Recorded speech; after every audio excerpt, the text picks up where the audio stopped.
하나님 말씀을 보시겠습니다.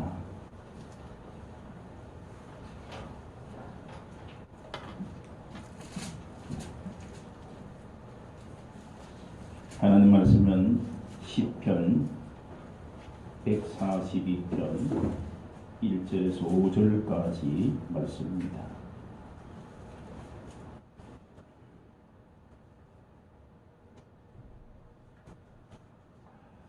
광고가 하나 또 빠졌네요. 오늘도 반주하는 이은혜 집사가 이번 주까지 어머니를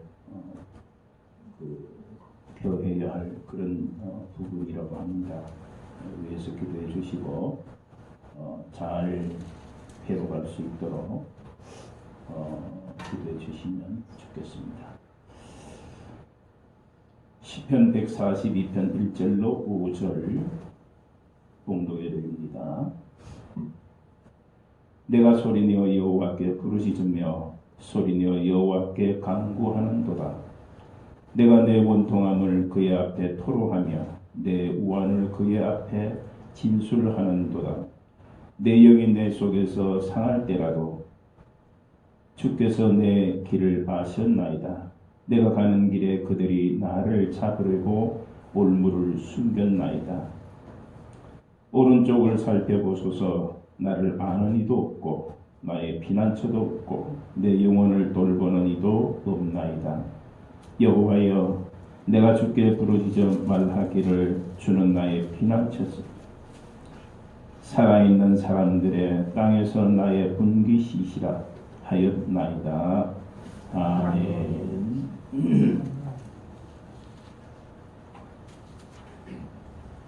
오늘 본문의 시에 그 표제가 붙어 있습니다.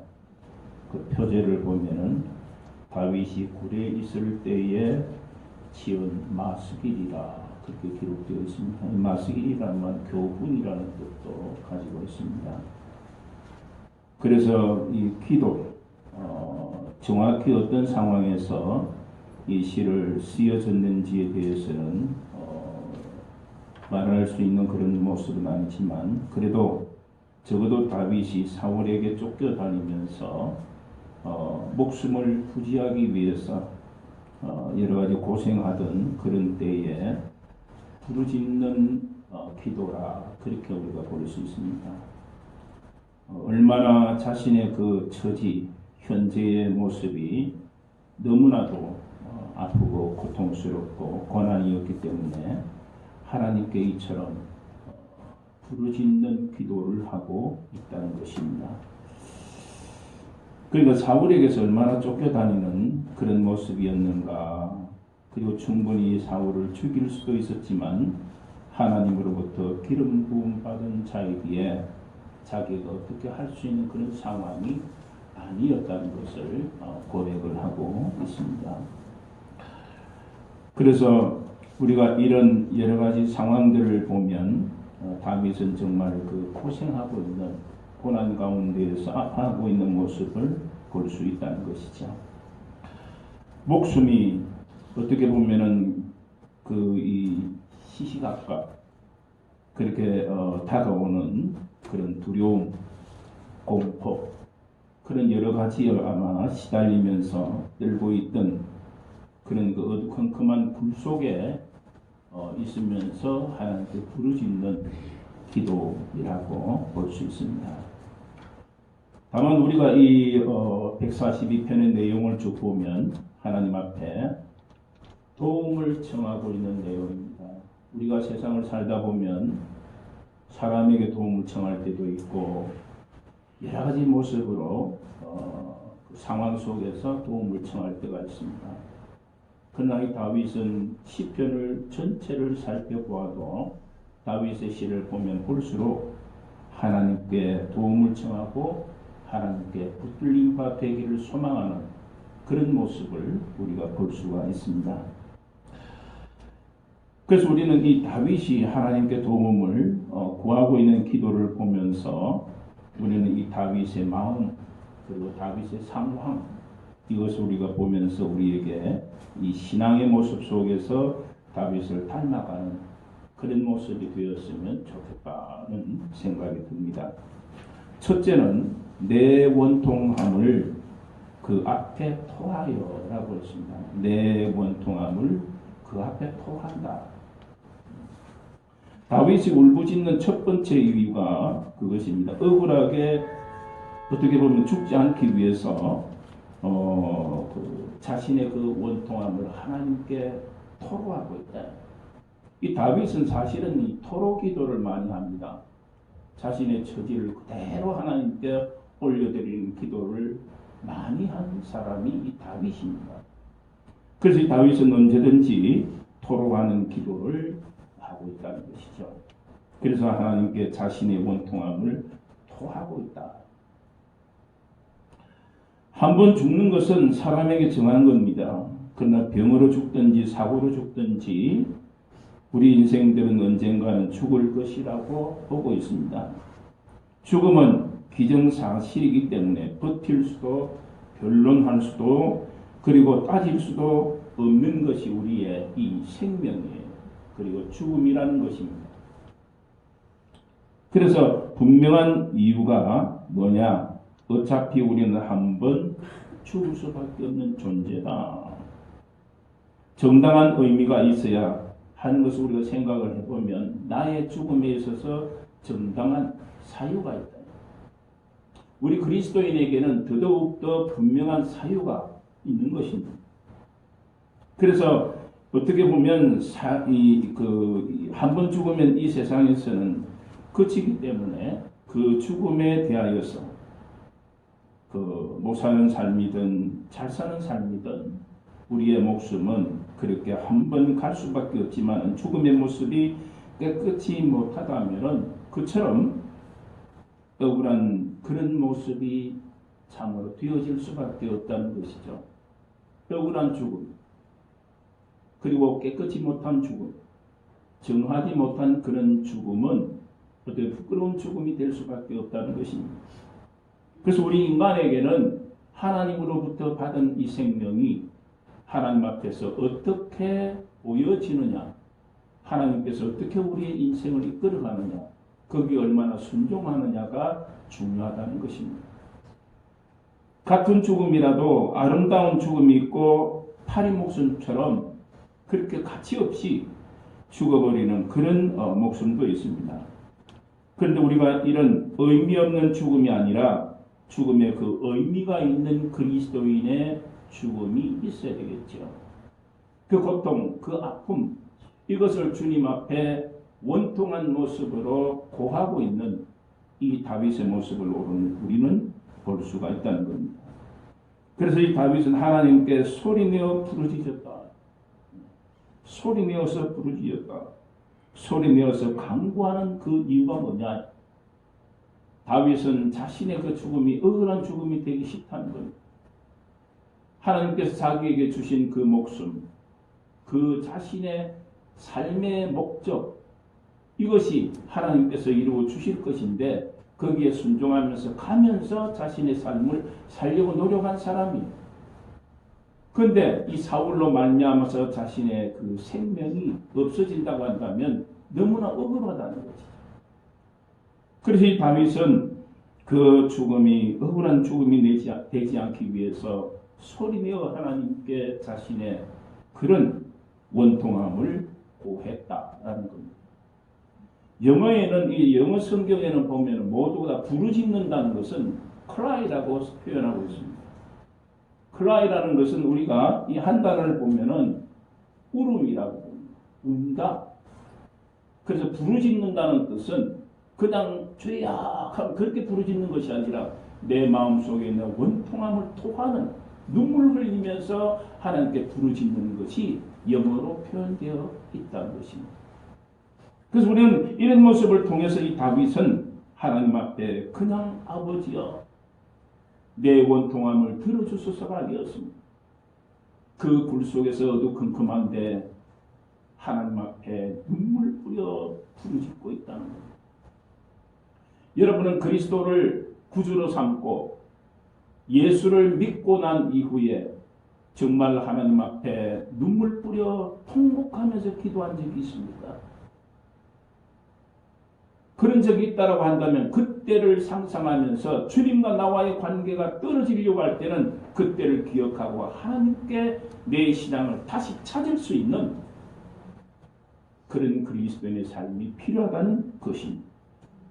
사랑하는 성도 여러분, 그렇기 때문에 이렇게 부끄럽게 죄인의 모습으로 억울하게 죽는 것이 아니라 이 다윗처럼 우리도 내 원통함을 하나님께 부르짖고, 그리고 하나님께서 나에게 인도하시는 그 삶을 통해서 죄인의 삶이 아니라, 죄인의 죽음이 아니라 하나님께서 나를 구원해 주셨기에 의인의 죽음을 바라볼 수 있는 그리스도인의 삶이 필요하다는 겁니다. 도대체 무슨 죄를 지었든 간에 자신이 하나님 앞에 부르짖는 것은, 하나님, 내가 사울에게 무슨 죄를 지었나요? 하나님께 내가 무슨 죄를 지었나요? 그렇게 아마 부르짖었을 것입니다. 그런데 이 다윗은 아무리 생각을 해봐도, 우리도 그렇잖아요. 억울한 일이 생겼을 때에 아무리 생각을 해도 내가 하나님 앞에 물론 죄인으로서 설 수밖에 없지만, 저 사람이 나를 괴롭힌다고 한다면 저 사람에게 내가 무슨 죄를 지었을까? 그렇게 생각할 때가 있습니다. 내가 왜 죄를 얻었을까? 사랑하는 성도 여러분, 그런대로 왜 이렇게 도망자의 몸이 되었을까? 다윗은 그런 생각을 했을 겁니다. 이 사울을 피해서 도망다니는 다윗, 죽을까 두려워하는 다윗, 숨을 수밖에 없는 다윗, 그럼에도 불구하고 그 가슴 속에 벅차게 떠오르는 하나님의 사랑이었습니다. 하나님의 은혜였습니다. 하나님의 구원이었습니다. 구약의 구원론과 신약의 구원론은 틀립니다. 주로 이 구약의 구원은 바로 나의 육신과 나의 삶과 나의 환경의 변화입니다. 그러나 신약의 구원은 예수 그리스도로 말미암아서 우리의 영적 구원이죠. 이 다윗이 간구하고 있는, 자신의 원통함을 구하고 있는 구원은, 하나님 이 처지에서 벗어나게 하옵소서. 내가 저 사울에게 어떤 죄를 지었기에 이런 고통이 옵니까? 하는 겁니다. 바로 이런 이유 때문에 다윗은 고백하고 있습니다. 내가 내 원통함을 그의 앞에 토하며 내 우환을 그의 앞에 진술하는도다. 그렇습니다. 내 우환, 내 아픔, 내 슬픔을 지금 내가 주님 앞에 고하고 있다. 하나님께 고하고 있다. 그 때문에 이 다윗은 언제든지 자신의 그 시를 보면은 자신의 그 처지, 현재의 그 처지를 하나님 앞에 고하고 있는, 토로하고 있는 모습이 처음에 나옵니다. 두 번째로는 내게는 아무것도 없습니다. 그렇게 고하고 있죠. 다윗이 울부짖는 또 다른 이유가 거기에 있습니다. 그에게는 아무것도 남지 않았다 그랬습니다. 영어에는 nobody라고 합니다. 내 곁에는 아무도 없습니다. 자기 사이드에는 nobody라, 아무도 없다. 아무것도 없다. nothing. 아무것도 없다. nobody, nothing. 그래서 내 곁에서 나를 위로해 주는 사람도 없고, 내가 어떤 일로 말미암아서, 나의 곁에 있는 환경으로 말미암아서 내가 위로받을 수 있는 그것도 nothing이야. 없다는 거야. 그러니 공허하고 우울에 빠질 수밖에 없는 다윗이었습니다. 내 우편을 살펴보소서. 나를 아는 자도 없고 피난처도 없고 내 영혼을 돌보는 이도 없나이다. 사절이 필요합니다. 인생의 역경 중에 가장 고통스러운 일은 아무에게도 도움을 받을 수 없다는 거예요. 아무에게도 내 사정을 고할 수 있는 사람이 없다는 겁니다. 나 홀로 있다는 겁니다.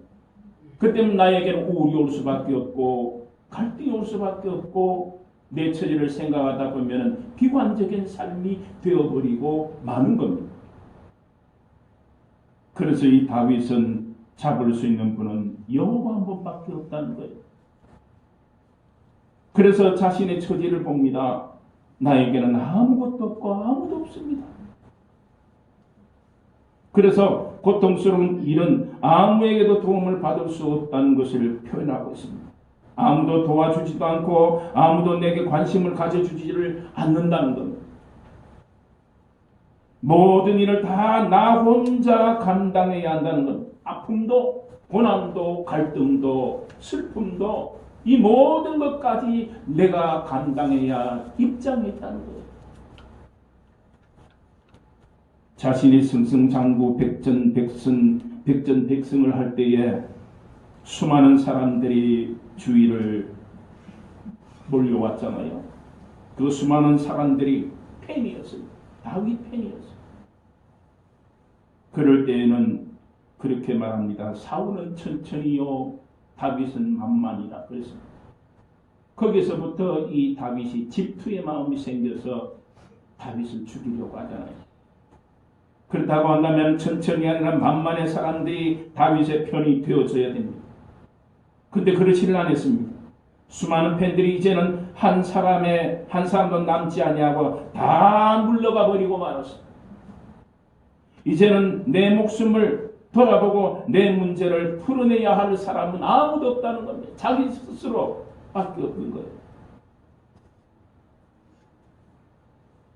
조언을 해줄 사람도 힘을 거들어 줄 사람도 모두가 없다는 거예요. 나만 있다는 거예요. 하나님이여 내 오른쪽을 살펴보고 내 왼쪽도 살펴보십시오. 내 주변에 나를 위로할 수 있는, 나의 갈등을 해결해 줄 수 있는 사람은 아무도 없다는 거예요. 여러분 그런 때가 있을 겁니다. 오늘 우리가 찬송한 것처럼 내가 어디로 가야 할지, 내가 어디에서 내 마음을 위로받아야 할지 알지 못할 때가 있습니다. 때때로 우리 목회자도 그럴 때가 있습니다. 어찌 해야 할까? 어찌 이 문제를 해결해야 할까? 성도들도 마찬가지, 장로님들이나 권사님들이나 모두가 다 교회를 생각하고 자신의 삶을 생각하면서 이 갈등에 빠질 때가 있다는 겁니다. 다윗도 마찬가지로 승승장구할 때에 그에게 천천히요 만만히요 부르짖던 이 백성들마저도 이제는 다 떠나버렸습니다. 자기 곁에 아무도 없다는 겁니다. 내 문제를 풀어내야 할 사람은 나밖에 없다는 겁니다. 그래서 다윗은 짐승의 굴 속에서 절망하는 이 다윗의 모습 속에 절망 가운데 있지만은 내가 부르짖을 수 있는 대상이 있다는 거예요. 사랑하는 성도 여러분, 우리도 마찬가지로 내 삶의 고통과 아픔과 슬픔과 고난이 있을 때 우리는 세상을 바라보고 사람을 바라보는 것이 아니라 내가 바라볼 수 있는 그 목적과 주제가 계심을 믿어야 합니다. 그분이 바로 여호와 하나님이십니다. 그분을 향해서 우리는 우리의 믿음을 굳혀갈 수 있는 계기가 되어져야 되고 원인이 되어져야 돼요. 그런데 우리는 때때로 내 삶에 어려움이 올 때마다 다른 곳을 바라봅니다. 갈멜산의 대승리를 거두고 난 후에 엘리야는 너무나도 지쳐 있었습니다. 탈진 상태라고 합니다. 그렇게 되어서 도망갈 때에 결국은 천사를 보내신 여호와 다시 힘을 갖게 하시잖아요.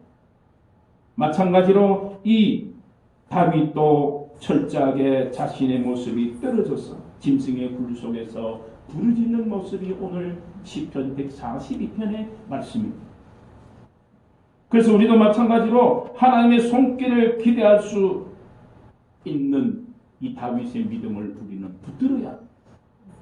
우리도 마찬가지로 지금은 세상 모든 일들이 어렵습니다. 질병도 어렵고 삶도 어렵고 환경도 어렵습니다. 서로가 대면하면서 예배를 드려야 하는데도 불구하고 질병이라는 이것 때문에 많은 사람들이 가정에서 예배를 드리는 사람들이 얼마나 많은지 모릅니다. 이제 100명으로 늘어났지만은 그럼에도 불구하고 많은 확진자가 있다고 난리가 납니다.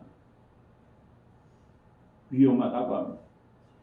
그러는 가운데에서도 우리는 경제의 이런 의학적인 부분에 의지하는 것보다 우리의 마음과 우리의 신앙과 우리의 믿음과 이 삶을 주님께 맡길 수 있는 믿음의 성도가 되시기를 축복합니다. 아멘. 마지막으로 갈 길을 모른다고 했습니다. 다윗은 내 공통함을 토로하고 그리고 내게는 아무것도 없다고 말합니다. 마지막으로 그는 갈 길을 모르겠다고 합니다. 나는 갈 길 모르니 자신의 삶이 갈 길을 모를 때가 있습니다. 어찌해야 좋을까? 이래야 좋을까? 저래야 좋을까? 물론 결혼한 사람들은 아내가 있고 남편이 있습니다. 함께 의논할 수 있습니다. 그러나 우리 그리스도인은 부부가 함께 문제를 놓고 기도할 수 있는 그리스도인의 모습이 있어야 한다는 것. 다윗이 울부짖는 세 번째 이유가 그것입니다. 그는 어제 살 길을 찾을 수 없다는 것을 알아요. 어제의 삶처럼 오늘 살 수가 없다는 것. 고난입니다. 아픔인 슬픔입니다. 모든 길이 이제는 막혀버렸습니다. 나갈 수 있는 모든 길목마다 원수들이 막혀져 있습니다. 그래서 이 다윗이 나타나기만 하면은 죽여버릴 마음으로 기다리고 있는 겁니다. 호위망은 점점 좁혀오고 있고 자기를 잡으려는 군사들의 함성 소리는 커져만 가고 있습니다. 도저히 살 길이 없습니다. 살 길을 찾아보아도 없습니다. 아무런 길도 분명하게 보이지 않는 캄캄한 동굴 속에서 다윗은 하나님 앞에 부르짖는 모습입니다. 그래서 여러분의 삶 가운데 캄캄하고 갈 길을 알지 못하고 슬픔과 갈등이 있을 때에 이 144편을 묵상하시기를 바랍니다. 다윗은 어떻게 그 문제를 풀어가는가를 우리는 알면서 성경 속에서 한 사람의 인물을 통해서 나의 모습을 해결해가는 그런 그리스도인이 되시기를 축복합니다. 아멘. 내 영이 내 속에서 상할 때에도 주께서 내 길을 아셨나이다 그랬습니다. 내가 답답하고 내가 억울하고 내가 원통하고 나 혼자 바뀌었고 고난과 슬픔만 있어도 그러나 내가 상할 때에 내 마음이 영혼까지 그랬습니다. 내 영혼까지 상할 때에 나의 갈 길을 아시는 분은 여호와 그분밖에 없다는 거예요. 여러분 그렇게 고백하면서 사시기를 바랍니다. 우리의 삶에 우리의 모습을 인도하실 그분은 바로 여호와 그분밖에 없다는 것을 믿으시기 바랍니다. 그래서 우리의 삶을 그분께 맡기면 하나하나 해결할 수 있는 길이 열려진다는 것입니다. 그래서 그는 그렇게 놀랍게 고백하고 있습니다. 내가 가는 길에 그들이 나를 잡으려고 올무를 숨겼나이다. 그렇게 표현하지만은 여기 놀라운 고백이 있습니다. 하나님만은 내 길을 아셨나이다. 하나님만은 내 길을 아셨나이다. 아무리 살 길을 찾고 찾아보아도 그저 올무가 놓인 죽음 그 길밖에 보이지 않는데 주님만은 나의 살 길을 아시고 계시지 않습니까? 그 말. 내가 캄캄하고 어둡고 고난이고 갈등이 있는데 내가 가야 할 길을 주님이 아시기 때문에 그 길을 알려주십시오. 그거예요. 이 다윗이 그렇게 부르짖고 있는 거예요. 나를 아시는 주님, 내가 가야 할 길을 당신만 아시. 그 길을 지금 나에게 알려주십시오. 내가 원통하고 너무나 내가 갈 길이 없고 나를 찾는 이도 없고 내 곁에는 아무도 없습니다. 그러나 내가 어떻게 해야 할 해결책은 주님께 있잖아요. 주님 그걸 해결해 주십시오. 142편의 내용입니다. 그래서 나중에 이 다윗은 그렇게 말합니다. 주께서 나를 후대하시리니 그랬습니다. 주께서 나를 후대하시리니. 다윗은 자기의 처지가 아무리 절망적이고 억울하고 고통스럽다 하더라도 심지어 아무도 자신을 돕지 아니하고 살 길조차 눈에 보이지 않고, 그리고 나아갈 길이 보이지 않는다 해도 단 한 가지 분명한 사실은 뭐냐? 결코 의심하지를 않았습니다. 오늘 내용이 그런 겁니다. 다윗은 의심하지 않았습니다. 내가 지금 고난이고 고통이고 아픔이고 갈등에 있지만, 그러나 나를 아시는 주님은 내가 가야 할 길을 열어놓으실 것이다. 주님 그 길을 가르쳐 주십시오. 그러면서 자기가 가야 할 바를 주님께 맡깁니다. 그렇기 때문에 주님이 계시기에 내가 왜 갈망하느냐? 내가 왜 고통 속에 있어야 되느냐? 내가 왜 사울에게 말미암아서 두려움을 가져야 되느냐? 아니다는 거예요. 절망적인 그런 상황 속에서도 하나님은 나를 구원하셔서 장차 그분의 선하심을 내가 노래할 수 있도록 해주실 것이다. 믿으십니까?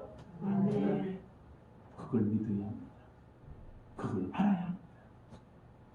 그는 그게 외치고 있습니다. 주는 나의 피난처시요 생존세계, 즉 모든 사람들이 살아가는 그 삶 속에서도 나의 분깃이라. 나의 존재는 모든 사람이 살아가는 한 점의 점입니다. 그 점 하나라고 할지라도 주님께서는 나의 분깃이 되어서 주님께서 나를 그 많은 수많은 사람 속에 점처럼 존재하는 나를 이끄시고 도우시고 고통도 아신다는 것. 가야 할 길을 열어주신다는 것. 그래서 사랑하는 성도 여러분, 하나님은 하나님이십니다. 사람이 아니잖아요. 그 어떤 상황에서도 하나님은 여전히 우리를 백성으로 붙드십니다. 하나님의 백성, 하나님의 사람으로 붙들어 주신다는 것. 그래서 하나님께서는 다윗은 그런 고백을 합니다. 하나님은 나를 어떻게 하셔서 새롭게 하실 것이다. 이 기도를 통해서 다윗은 힘을 얻고, 그러고 난 뒤에 이 다윗은 왕이 됐잖아요.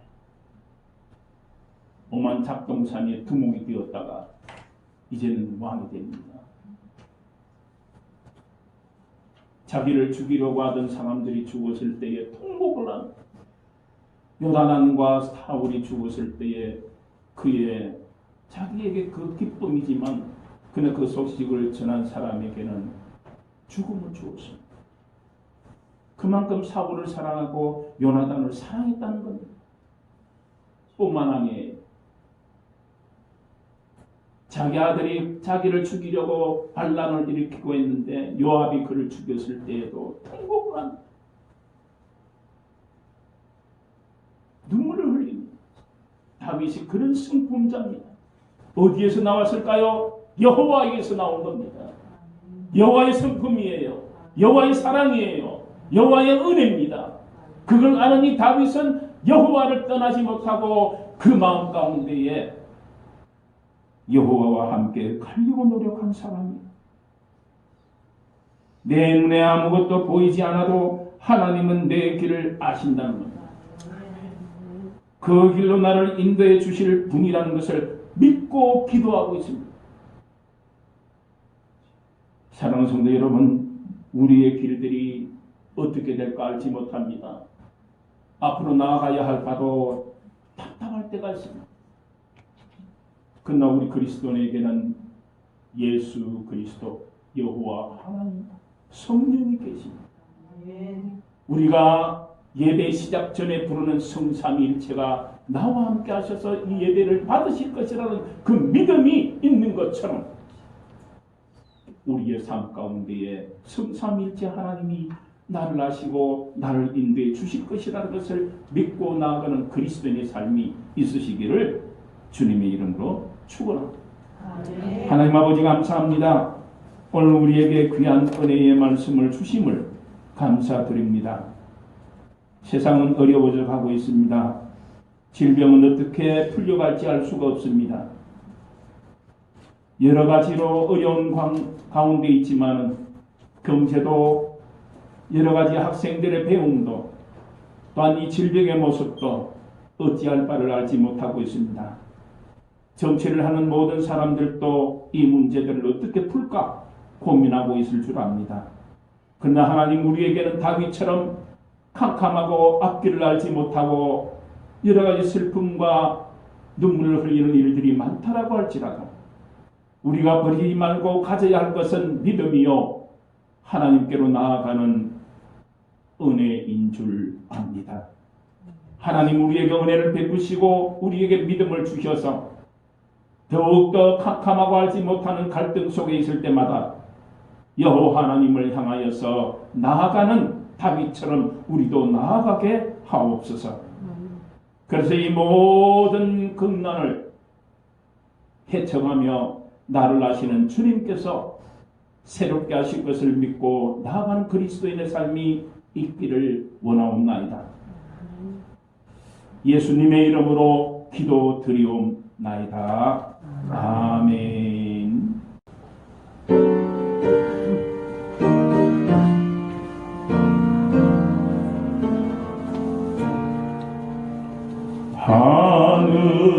하늘에 계신 아버지 이름 거룩하사 주님 나라 임하시고 의시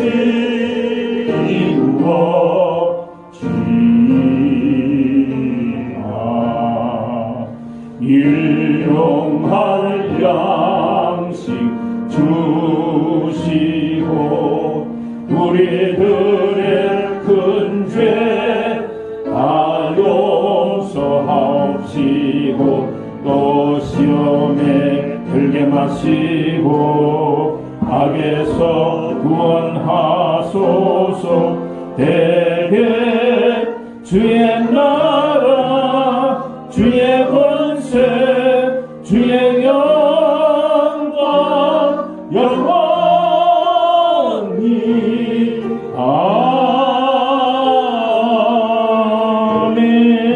아멘.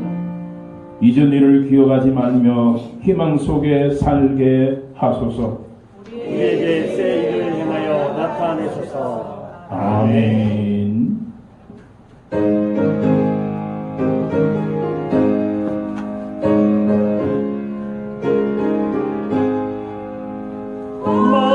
마음심이 슬프니 주를 위로하소서. 의지 없이 다니니 나를 위로하소서.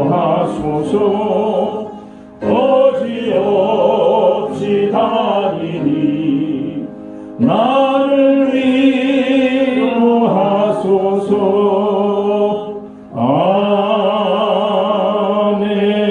아멘. 가슴에 손 얹고 기도하십시다. 주님 감사합니다. 오늘도 우리에게 주신 말씀 기억하면서 세상은 여러 가지 질병으로 또 사람들은 가슴을 마음 가운데에 갈등하면서 뿐만 아니라 남 모르게 눈물 흐르는 일들로 육신의 질병으로 말미암아 아파하고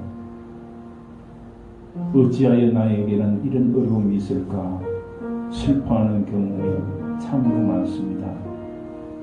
그러나 하나님 우리에게 치유자가 계시니 우리 그리스도인들은 주님의 손길을 소망하고 살아가고 있음을 고백합니다. 고백하고 믿고 있는 모든 성도들에게 주님의 손길이 닿아서 변화되고 기쁨으로 또한 즐거움으로 모든 가족이 하나님 앞에 영광 돌리며 살아갈 수 있는 치유받는 온 성도가 되게 하옵소서. 하나님의 사랑과 은혜로 고치시고 삼으시는 주님의 그 손길을 기억하며 사는 성도들의 삶이 되게 하옵소서. 예수 그리스도의 복된 손길과 또한 치유하시는 손길을 통해 늘 경험하며 사는 성도들이 되게 하옵소서. 예수님의 이름으로 치유기도 드리옵나이다. 아멘. 이제는 우리 주 예수 그리스도의 은혜와 하나님 아버지의 극진하신 사랑과 성령의 감화감동 역사 승리하심과 충만하심, 오늘 말씀을 듣고 예수 그리스도의 손길을 기다리며 흩어지는 이 우리 위에 이제로부터 영원토록 함께 하시기를 축원하옵나이다. 아멘.